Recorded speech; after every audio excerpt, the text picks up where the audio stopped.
कंडार देवता जिले का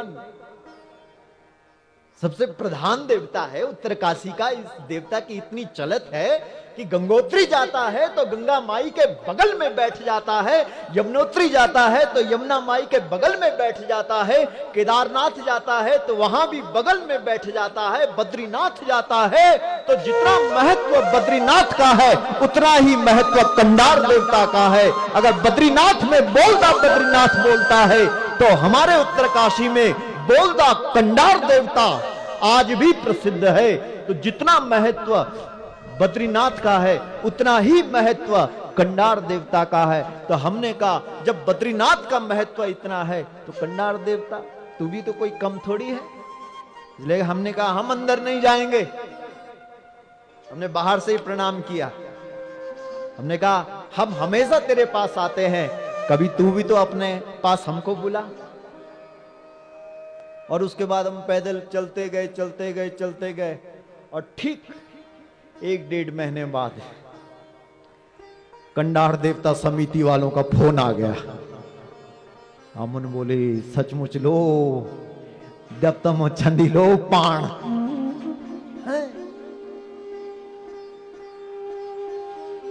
इसलिए सनातन धर्म के लोगों को लोग बोलते हैं कि तुम तो पत्थर की मूर्ति को पूजने वाले हैं। हम कहते हैं कि हम वो मूर्ति पूजने वाले नहीं है जो जयपुर और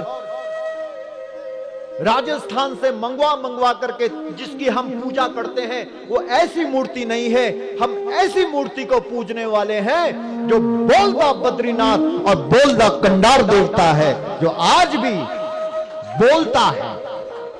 बोलता है। यानी नहीं कि जो चुपचाप बैठियो या ना देवता की पूजा नहीं करना।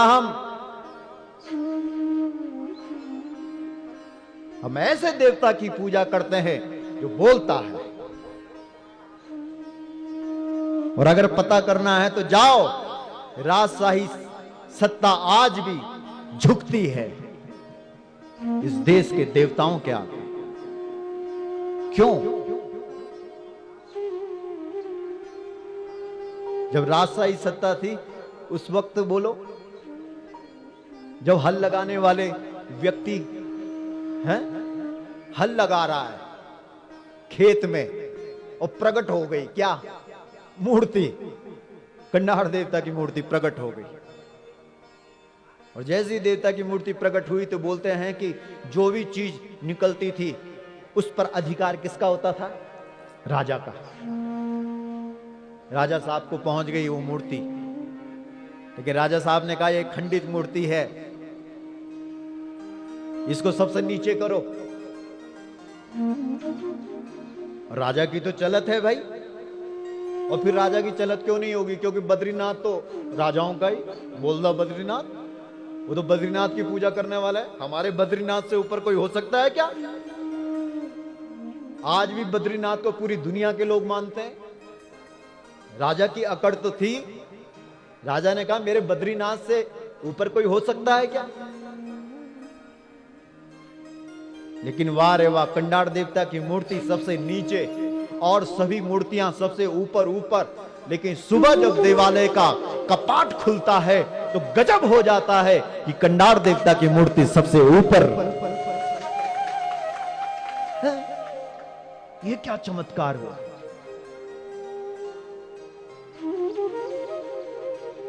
आखिर में राजा ने भी साष्टांग दंडवत प्रणाम किया और कहा कि हे मेरे भाई, ले जा तू अपनी मूर्ति।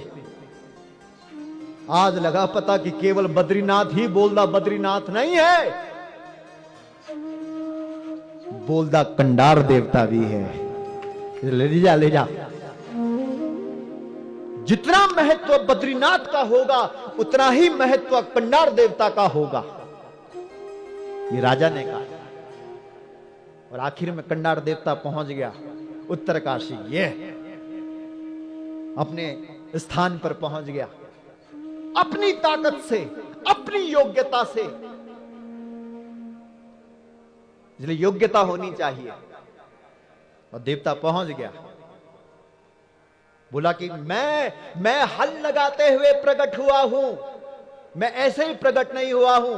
इसलिए किसान ने मुझे बैलों की जोड़ी के साथ जब हल लगाया तो मैं हमेशा धर्म का पक्ष लूंगा, और जो व्यक्ति धर्म का पक्ष लेगा, जो भी व्यक्ति धर्म के साथ मेरे से कोई प्रश्न करेगा, तो उस प्रश्न का हल मैं दूंगा। क्यों? क्योंकि मैं हल लगाते हुए प्रकट हुआ। इसलिए दुनिया का कोई ऐसा प्रश्न नहीं और ऐसी कोई समस्या नहीं जिस समस्या का हल मेरे पास ना हो। क्यों? क्योंकि मैं क्या लगाते हुए प्रकट हुआ? जोर से बोलो, हल। हल का मतलब ये है कि भाई हल लगाते हुए प्रकट हुआ, इसलिए मेरे पास हर प्रश्न का, जोर से बोलो, हल है। हल है। क्यों? क्योंकि मैं हल लगाते हुए प्रकट हुआ हूं। इसलिए जब जब तुम्हारे मन में कोई समस्या खड़ी हो और तुम्हें किसी समस्या का हल न मिल रहा हो, तो हल से प्रकट हुए देवता कंडार के पास आ जाना, तुम्हें हर प्रश्न का हल मिल जाएगा। हल मिलेगा।